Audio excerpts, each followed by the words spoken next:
Here we have a new 2024 GMC Yukon. Now this one comes in the SLT trim level in Summit White. And then we have jet black leather interior. For the powertrain, we get a standard 5.3 liter V8. That's made it to a 10-speed automatic transmission. So I'm expecting a refresh in the 25 or 26 model year. So not too many changes from the 23 body style, but as we come around to the front end, LED headlamps along with LED daytime running lights and LED fog lights. And I like the SLT because it's one of those trim levels where you get a bunch of luxury. If you don't want to go up to a Denali Ultimate, this is the way to go. You can swap out the grille, things like that, and just make it your own without getting close to 6 figures. 20-inch aluminum wheels here. I love that polished look on these. And then we have passive keyless entry on all 4 doors. Assist steps are there. Power door lock controls, power windows, memory seat, power mirrors. Then we have blind spot monitors in the side mirrors there. BOSE sound system. Now this is a 2-wheel drive model, so we can change our drive modes, but no 4-wheel drive there. Headlamp controls, electronic parking brake, parking sensors, auto stop, etc. Hood release is there. Here's the power driver's seat with 4-way power lumbar support. And like the stitching and everything, this one does have the heated cooled seats, so I'll show you how to activate those after a while. And then we have a conventional tow rating of up to 7,900 pounds, so that's another good thing about having the 2-wheel drive model there. But I have that seat up front adjusted for someone of my size, being 6'3" with longer legs. But a big shout out to GMC of Murfreesboro for allowing me to review this Yukon today. I'll leave a link below in the description. And if you're looking for a vehicle in your area and you want to make sure the dealers get you the best price, just click on the link below, fill out your information, and we'll go ahead and get that process started. Seat back pockets on both sides. We get our automatic climate controls here, USB-C charge ports, 3-prong plug-in, bottle holders. There's a view of the front from back here. Then we do have the vents in the ceiling here. LED dome lights, drop down hooks for the second and third row if you want to hang your shirts or whatever you want to put up there. But good space here. Headroom is fantastic because we don't have an optional sunroof. And then sitting behind myself, not terrible space back here, and I can adjust this to fit, but top tethers are back there. And this setup is on both sides, so USB-C charge port, then a bottle holder and a little tray right there. But yeah, I'm impressed with the space in here. And I like how, again, with this SLT, not a full-fledged Denali, but still feels just as luxurious in my opinion. But we're gonna make our way towards the back. Fuel fillers there. And then we do get the LED tail lights on the Yukons, which I like. And then tow hitch integrated behind there. There's our spare tire, exhaust. Let's go ahead and pop this lift gate.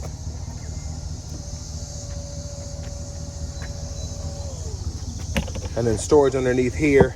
Top tethers for the third row. And then if you want to fold the seat down, pull up here. And that'll fold into the floor when the seats are up far enough. And then pretty easy to just pull it back up and lock it into place. But there's a 120 volt 3-prong right there.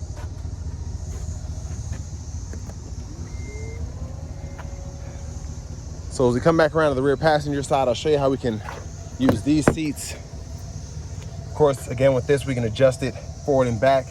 Hit this once and fold into the floor. Hit it a second time, we can tumble it forward if you want to do that for whatever reason. And then give it a little push to get it back into place. And then a quick look at this window sticker here. Y'all can pause anywhere you need to take a closer look at anything. But pretty good spec here because you don't have anything that you wouldn't need. And this just has the optional second row buckets, and we're under 70 grand at only $67,690 for that sticker price.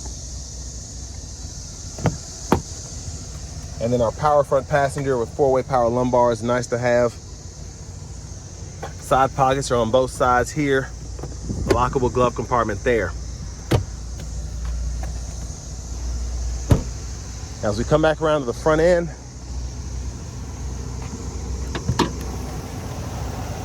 there's that 5.3 V8 tucked in there. Let's go ahead and hop in the driver's seat.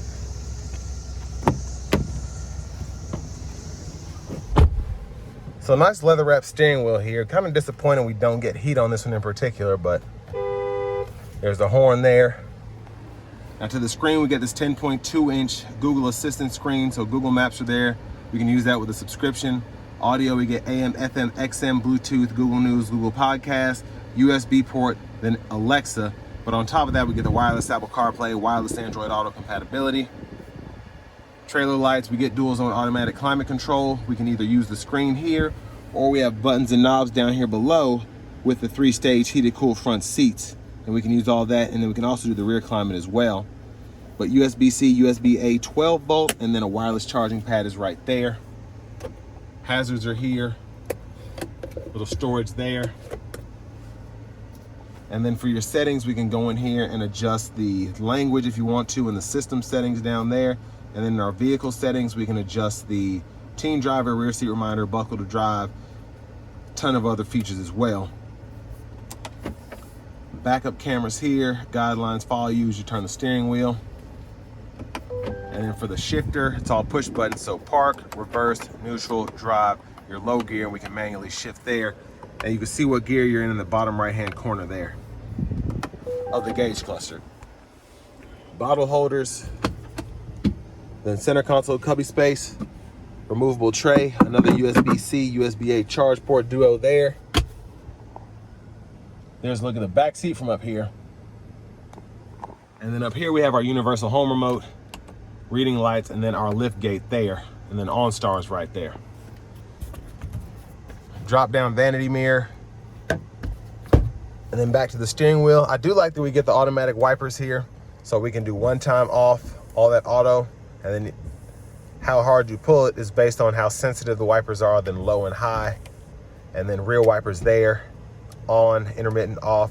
Pull that way or that way for that rear wiper fluid, and then push this button here for that front wiper fluid. And then high beam toggles there, we can flash there. Cruise control, standards, we can turn that on or off, cancel, set the speed, adjust the forward collision alert, gap adjust, and then voice recognition, mute, and the scroll bar and these arrows can go through that middle part of the digital gauge cluster. So we can go through all of those options, and then I'm gonna go to the settings, and we can change the display layout, what's in the gauges, and then I can change my units of measurement from US to metric there. And then in my info page, I'm gonna adjust this just a tad, and then I can see all of those options here. But volume control, behind the steering wheel, up, down, track list or radio station favorites, up, down there. Push button start, key fob with remote start. But next it's time to go ahead and take this 2024 Yukon SLT out on the road for a test drive. So starting the drive in this Yukon SLT, with the two-wheel drive model, we get just a tad bit of weight saved as opposed to the four-wheel drive model. So that'll help your fuel economy a little bit, and it just makes us feel a bit more peppy, in my opinion, just because you're in rear-wheel drive all the time. And I do like that we get the option to have a sport mode as well, and that livens it up, makes it, you know, put your foot down, it'll want to rev as high as it can. But I'm going to give it a little pull getting on the interstate here. I'm not going to floor it just because this has very little miles on it, but I am going to get it going.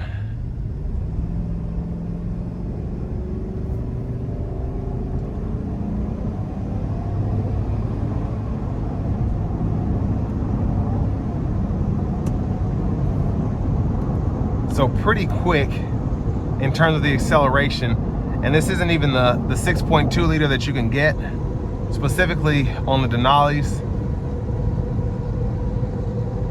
but it's still a pretty impressive engine. And we don't have any adaptive cruise here, but if you want to get that package, you can do that. And I'll say, like I said earlier, if you're looking for the best price on one of these in your neighborhood, definitely make sure you check out the link below. Fill out that info. It'll take about 2 minutes, and we'll get the dealers fighting to get you that best price possible. But ride quality here, very good. It's very solid. It doesn't necessarily ride like an Escalade, but it does pretty well.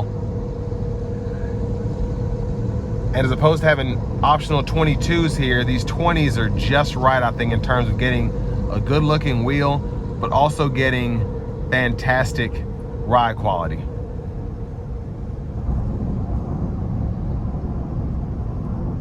And then the sound acoustics in here are very good as well.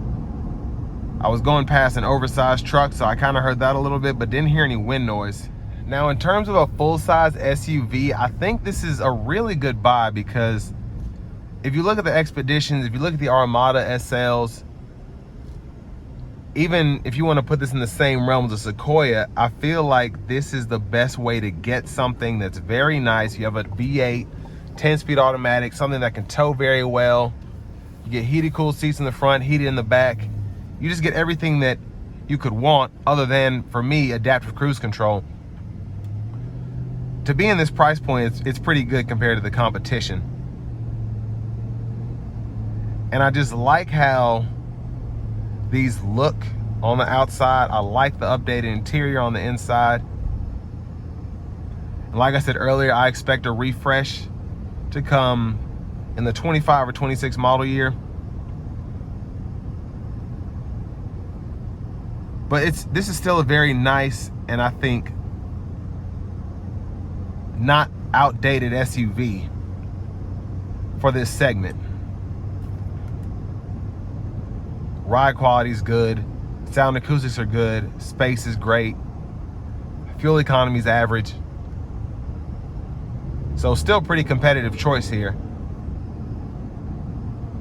And with the SLT, just how, again, this one is spec'd out with all the nice, like all the amenities you'd want, but none of the extra stuff that you wouldn't necessarily miss.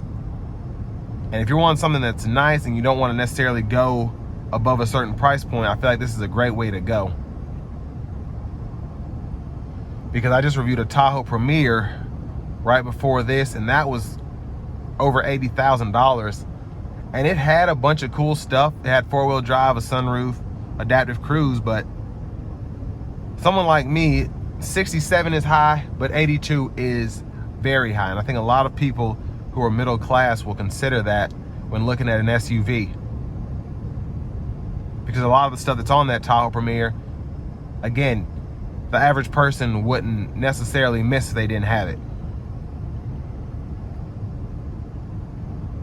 But good riding SUV, pretty capable even with 2-wheel drive, and love having these cooled seats, especially on a hot day like today. So with all that being said, this will bring me to the end of my review of this 2024 GMC Yukon in the SLT trim level.